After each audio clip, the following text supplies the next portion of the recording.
This is Internet Marketing.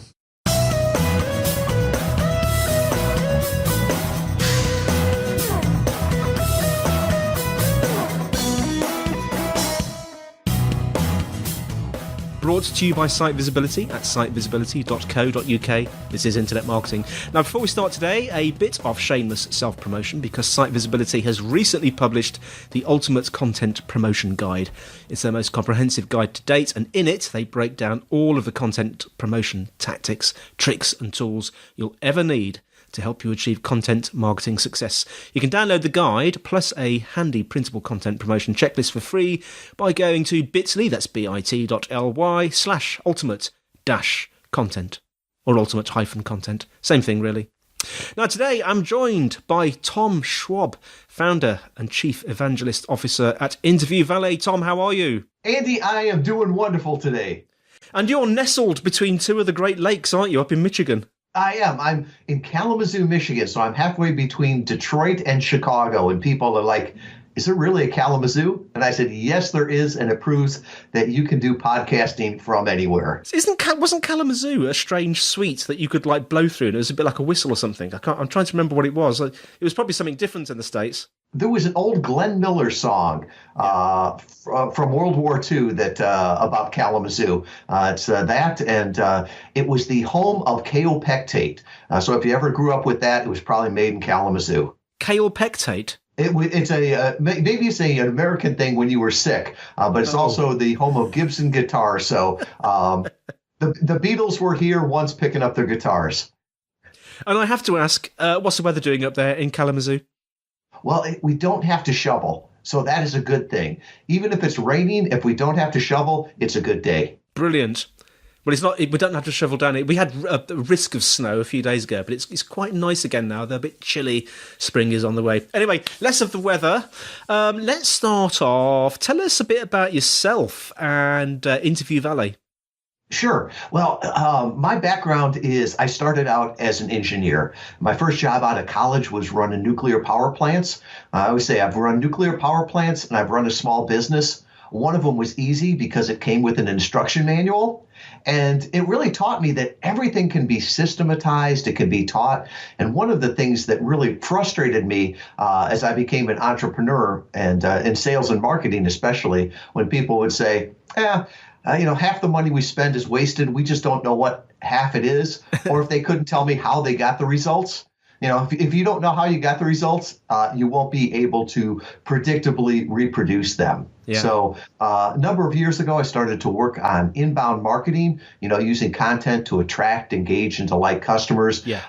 And we started to say, hey, you could use podcast interviews, this audio content in a similar way. So back in 2014, we started to test that, saw fantastic results with it. And now we work with authors, coaches, speakers, brands in order to get them on top podcasts that their listeners or their customers are already listening to, and then help them convert them into leads. We've got a team of 14, all based in the United States, but not everybody wants to live in Michigan with me. So we are a remote team. Wow. I really want to drill down into this whole sort of podcast interview thing, but I have to say I'm very impressed that you ran a nuclear reactor. I hope you don't take offense, but I just visualize Homer Simpson. I assume that you were a bit more sensible than Homer and you didn't accidentally sort of walk back to your cabin with a glowing piece of metal in your back pocket that you didn't realize was there. We try to be that way, but I'm always amazed when people say, well, you don't understand my business, you can't systematize it, you can't teach it. And I'm like, if you can teach, young high school and college educated people how to run a nuclear reactor safely, you can teach your business. The reason you can't teach it is because you probably don't understand it. Wow. I'm very impressed. Right, now, amazing. Okay, so inbound marketing, because I've always thought that sort of if you had a podcast, you were in a pretty good position. As long as you had a reasonable audience, you could get quite a lot of notoriety and open doors and things. I never really thought that much about the actual guests that come on your shows. So there's I think, is it 25 times? So, if you go on as an interviewee onto a podcast, that will convert 25 times better than blogging. Tell us a bit about that.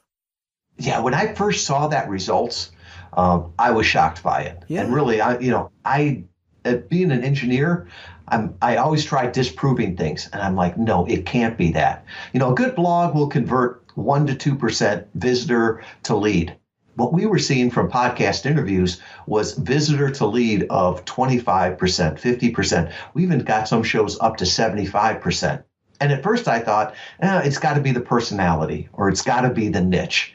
And the more we really drilled down into it and we saw that it was reproducible, we looked at it and said, this isn't cold traffic. If they listen to you on a podcast interview for 15, 30, 45 minutes, they get to know you, like you, trust you, understand the business. Yeah. It's more like a personal referral at that time, right? Andy has introduced you to me. You know Andy, you like him, you trust him, and he's vetted me to come on the show. Yeah. And so I always say there's 3 types of people that hear me on a podcast. The first group says, Tom is an idiot. I don't disagree with them, but I'll just say they're not going to be good customers for us, right? The next group are the ones that say, that's interesting, but I don't need it right now. It's the third group, the ones that listen to the interview, say, wow, Tom and Interview Valet, they understand my problems. They work with people like me. Those are the people that come back to the site. And that's about as hot of lead as you can get, short of, a personal introduction. It's almost like if we were at a barbecue and Andy pulled you aside and said, hey, you've got to meet Tom, my friend from the States. And we talked for 45 minutes. At the end of that time, that person is probably a very, very good lead. And that's why they convert 25 times better than just say if they were cold traffic and came to your blog. Yeah, it's amazing. It reminds me, actually, because you mentioned there about people trust you because I guess you're being fed into their ears for 20-odd minutes every week or every month or whatever. And it reminds me of a story I heard. There was a dentist, I don't know if he's still doing his podcast, but there was a dentist who was doing a podcast and he had a patient come in and he was about to explain, now, this we're going to do this root canal procedure on you. Let me just explain a few things. And the woman held her hand up and goes, there's no need to explain because you've explained on your podcast 1,000 times. And by the way, I completely trust you. But you're right, it's like a link, isn't it? You trust the host and they bring the interviewee on. So I guess by you then have a head start with the interviewee, don't you? You've got that transfer of authority. And it's sort of the same reason that guest blogs used to work well, a decade ago. You'd go to the audience where the people already are. You know who the audience is. You get that know, like, and trust that comes back from there. So it's really tapping in to somebody else's authority and somebody else's audience. Now, could you tell us how to find and get booked on podcasts?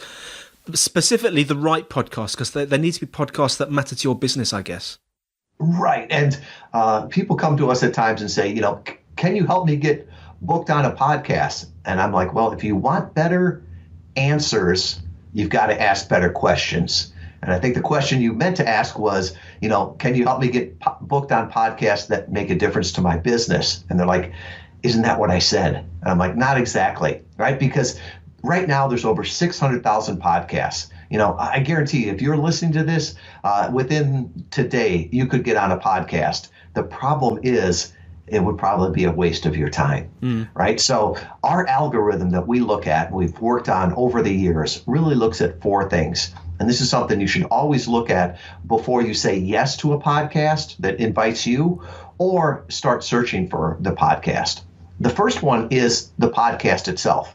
Right? How many ratings and reviews do they have? How many episodes do they have? The ugly fact is that most podcasts die within the first 10 episodes.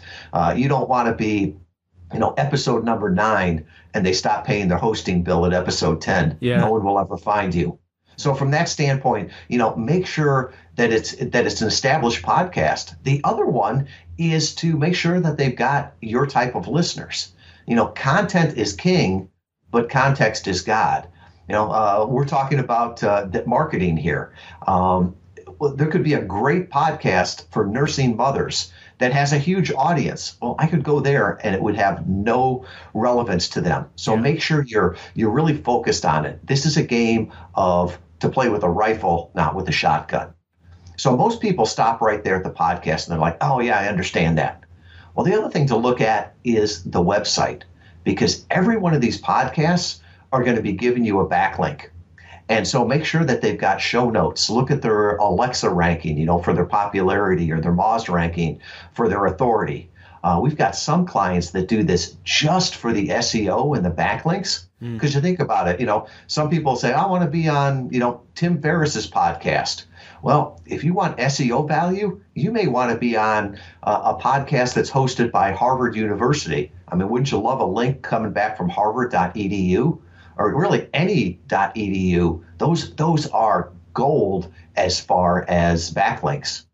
The third thing we look at is the reach, right? So you want people to know about you and to hear it or to see it. So look and say, where are they promoting it?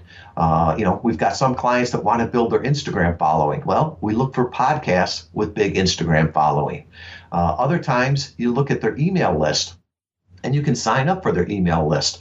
Are they really promoting out there? I can think of one podcast here in the States, Onward Nation, Stephen Wassner, great podcast. Well, his email list is bigger than his subscriber list, but yet he still promotes every podcast to his email list. So who knows? There could be deaf people that hear about my podcast on Stephen Wassner's show. And then the final one is, it's something that we have visibility to, is experience with past guests. We found some podcasts that convert really well and other ones that don't. So that's sort of that, a little bit of art, a little bit of science that we do. But one of the things that we see that is predictive of a interview that converts is if it's a conversational interview. If you have time to explain and tell your story, and it's not the same 5 or 6 questions that they ask every guest. That's a tremendous thing. I was just wondering, actually, how do you... I know it's, in a way, it's fairly obvious, but if you're sort of going through various podcasts, are there any sort of more subtle clues that you can look for to work out if it's sort of relevant to you or not? A lot of great places to start. I always say customers know the answers, right? We have opinions, but customers know the answers. Yeah. So if you're looking for a place to start, think of the podcast that you like, because you're probably similar to your customer. But then also reach out to some of your best customers and say, hey, do you ever listen to podcasts? Which ones do you like? Because your new customers are probably like your old customers. And so reaching out to those podcasts. The other thing is to start small, right? No show in the States starts on Broadway. They start to go to smaller venues, get their performance down, then they go to the big show. Yeah. So don't think that your first podcast has to be, on the #1 podcast in the world, right? Work your way up there because each one has value to it. Now, once you've found yourself a show to be a guest on, how do you be the ideal guest? And I suppose more importantly, how can you sort of improve the chances of turning listeners into leads? Well, this is a great question because at the end of the day, it's marketing. If it doesn't make dollars, it doesn't make sense. But with that, the cardinal sin is to go on there and start selling or start promoting, right? I love a quote by Rand Fishkin of SEO Moz. He says, the best way to sell something today is not to sell anything, but earn the respect, awareness, and trust of those who might buy. So really, that's what you're trying to do. So you want to make sure that you try to make the podcast host look like a genius for having you there, right? So add lots of value. Gary Vaynerchuk talks about, jab, jab, jab, right hook. I probably missed a couple jabs in there. I look at it as serve, serve, serve, ask. So give your best stuff away there. Don't hold back on secrets. I love something a podcaster once told me. He said, if you do a good job on my podcast, you don't have to promote yourself. I'll promote you better than you ever could.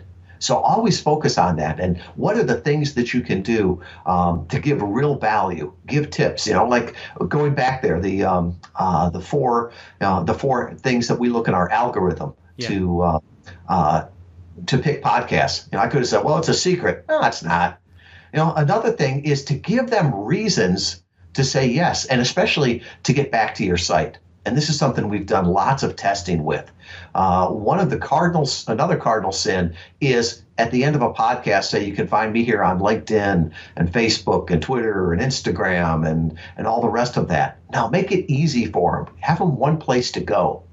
And the best place to always send them is to a special page on your website. So if you want to see what one looks like, go to interviewvalet.com/IM for just internet marketing. And so what you're going to see there is the first thing that's going to pop up is the artwork for the podcast, right? Yeah. So with that, you're listening to a podcast. You've never seen Tom Schwab. You've never seen Interview Valet's site, but you know the podcast artwork. So always send them there. The other thing is that you might want to put up the picture of the podcast host, right? That's a friend of theirs. It's a trust seal. Yeah. The other thing it does from a marketing perspective is that now you can quantify where the traffic is coming from. Attribute is really the term it's called, so that you know who's coming from what. And so you can do special things in your nurturing sequences with them. You can tag them in different ways. And then the other thing that we have seen is every digital marketer will tell you one call to action. And I do not disagree with that. I would never argue with that. But we have tested this over and over with podcast interviews, and 3 calls to action always work best. It's a small yes, a medium yes, and then the heck yes, where they come with credit card to talk to the wizard, right? So it's more like selling from the stage. You've got to meet them where they are. Don't just send them to a place and say buy or leave. So the welcome page, if you go there, you'll notice that it's got the navigation. If you want to look around the site, that's fine. A small yes could be a checklist. We've got one that's the 9 secrets to getting booked on your first podcast interview. Yeah. If you say that on a podcast interview, not everybody's going to remember all 9. So just send them back there. Another one is a checklist, right? The same checklist that we use on all of our podcast interviews so that you don't make mistakes. A medium yes could be a free book. I wrote Podcast Guest Profits, How to Grow Your Business with a Targeted Interview Strategy. Yeah. Well, I sell it on Amazon, but it's a whole lot easier just to go there and get it. And then finally, that heck yes is just send them back there. If they want to get on your calendar link, connect with you with email, just make it easy for them. Give them one place to go. Tom, that's fantastic information there. If you could sort of narrow it down and give one sort of top takeaway for our audience today, Tom, what might it be? If you're listening to podcast interviews, if you're listening to podcasts, you understand the power of this medium. And you also understand that you're still an early adopter, right? The newest study from Edison Research said that 50% of people have listened to a podcast. This is the golden age of podcasting. I'm not the only one that said that. CBS News said it. Harvard University said it. Other people have called it the gold rush. Take a moment and think. You know that your ideal customers are going to be listening to podcasts in the future. The question is, are they going to be listening to you or your competitor? And decide, do you want to be a host? Do you want to be a guest? Or do you want to be both? But, do something. Add to the podcasting ecosystem what you know could help a lot of people. And it's never been easier to get your message out there. Well, Tom, thanks so much for coming on. How can our listeners find out more about you and more about Interview Valet? Well, just like I had talked about there, if you go back to interviewvalet.com/IM, I'll put that checklist that I talked about. We'll put the book there. I'll also put my calendar scheduling link. So if anything I said resonated with you and you'd like to talk and see how we could help you in your business, just go back to interviewvalet.com/IM. Fantastic. So thanks for listening, everyone. The show notes are in the usual place, sitevisibility.co.uk/IM podcast. Please leave us a review if you're enjoying the show. We're open to questions and suggestions. If you want to email us, it's podcast@sitevisibility.co.uk. You can tweet at SiteVisibility. We have a Site Visibility group on LinkedIn. Well, that's all from me, Andy, and it's all from Tom. Thanks, Andy. Have a great day. And thanks for coming on, Tom. And we'll see you next time on Internet Marketing. And don't forget that link, interviewvalet.com/IM. See you next time.